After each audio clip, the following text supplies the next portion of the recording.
ಪ್ರಿಯತಮೆ ಲೈಂಗಿಕ ಕ್ರಿಯೆಗೆ ಒಪ್ಪದೇ ಇರೋ ಕಾರಣಕ್ಕೆ ಆ ಪಾಪಿ ಅವಳನ್ನ ಕೊಂದು ಆ ಶವದ ಜೊತೆಗೆ ಅತ್ಯಾಚಾರ ಮಾಡಿದ್ದಾನೆ. ಹೌದು ವೀಕ್ಷಕರೇ, ಈ ಒಂದು ಘೋರ ಘಟನೆ ನಡೆದಿರೋದು ಮಧ್ಯಪ್ರದೇಶನ ಇಂಡೋರ್ ಅಲ್ಲಿ. ಆಕೆ MBA ಸ್ಟೂಡೆಂಟ್ ಆಗಿದ್ದು ಇವನ ಜೊತೆಗೆ ರಿಲೇಶನ್ಶಿಪ್ ನಲ್ಲಿ ಇರ್ತಾಳೆ.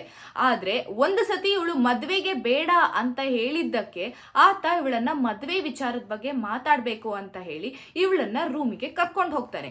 ರೂಮ್ಗೆ ಕರ್ಕೊಂಡೋದ ನಂತರ ಅವನ ಲೈಂಗಿಕ ಕ್ರಿಯೆಗೆ ಕೇಳಿದಾಗ ಈಕೆ ಒಪ್ಪದೇ ಇರೋ ಕಾರಣಕ್ಕೆ ಅವಳ ಕುತ್ತಿಗೆಯನ್ನ ಹಿಸುಕಿ ಸಾಯಿಸಿದ ನಂತರ ಹೊರಗಡೆ ಹೋಗಿ ಮದ್ಯಪಾನವನ್ನ ತಂದು ಶವದ ಜೊತೆಗೆ ಕೂತ್ಕೊಂಡು ಕುಡಿದ ನಂತರ ಆ ಶವದ ಜೊತೆಗೆ ಅವನು ಲೈಂಗಿಕ ಕ್ರಿಯೆಯನ್ನ ಮಾಡಿದ್ದಾನೆ.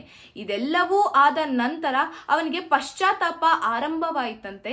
ಅದಾದ ನಂತರ ಯೂಟ್ಯೂಬ್ ನಲ್ಲಿ ನೋಡ್ಕೊಂಡು ಕ್ಷುದ್ರ ಪೂಜೆ ಮಾಡೋದು ಹೇಗೆ ಮತ್ತು ಆತ್ಮಗಳ ಜೊತೆ ಮಾತನಾಡೋದು ಹೇಗೆ ಅಂತ ಹೇಳಿ ಆ ಒಂದು ಕ್ರಿಯೆಯನ್ನ ನೋಡ್ಕೊಂಡು ಇಲ್ಲಿ ಬಂದು ಶವದ ಜೊತೆಗೆ ಊದ್ಬತ್ತಿಯನ್ನ ಹಚ್ಚಿ ಅವಳ ಆತ್ಮದ ಜೊತೆಗೆ ಮಾತನಾಡಿದ್ದಂತೆ. ಈ ಎಲ್ಲಾ ಸ್ಟೇಟ್ಮೆಂಟ್ಸ್ ಅನ್ನು ಸಹ ಈತಾನೆ ಕೊಟ್ಟಿರೋದು. ಇವನ ಹೆಸರು ಬಂದು ಪಿಯೂಷ್ ಅಂತ ಹೇಳಿ. ಇವನು ಈ ರೀತಿ ಎಲ್ಲ ಮಾಡಿದ ನಂತರ ಅವನ ಪಶ್ಚಾತ್ತಾಪವನ್ನ ತಡೆಯಲಾರದೆ ಅವನು ಪೊಲೀಸ್ ಸ್ಟೇಷನ್ಗೆ ಹೋಗಿದ್ದಾನೆ. ಪೊಲೀಸ್ ಸ್ಟೇಷನ್ಗೆ ಹೋಗಿ ಪ್ರತಿಯೊಂದು ವಿಷಯವನ್ನು ಹೇಳಿದ್ದಾನೆ ಅಂತ ಒಂದು ಸತಿ ಸ್ಟೇಟ್ಮೆಂಟ್ ಕೊಟ್ಟಿದ್ದಾನೆ. ಆದ್ರೆ ಅದಾದ ನಂತರ ಇವನು ತಿರ್ಗಾ ಈ ಪೊಲೀಸ್ ಕೈಲಿ ಸಿಗಾಕೊಳ್ಬಾರ್ದು ಅಂತ ಹೇಳಿ ಹಲವಾರು ಪ್ರಯತ್ನಗಳನ್ನ ಸಹ ಮಾಡಿದ್ದಾನೆ. ಇವನ ಸ್ಟೇಟ್ಮೆಂಟ್ಗಳು ಒಂದು ಸತಿ ಇದ್ದಂಗೆ ಒಂದು ಸತಿ ಇಲ್ಲ.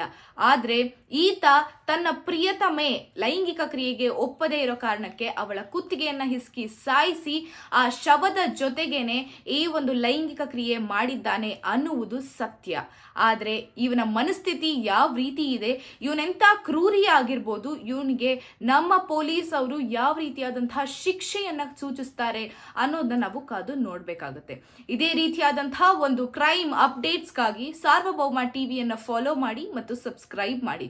ಧನ್ಯವಾದಗಳು. ನಾನು ನಿಮ್ಮ ಮೇಘನಾ.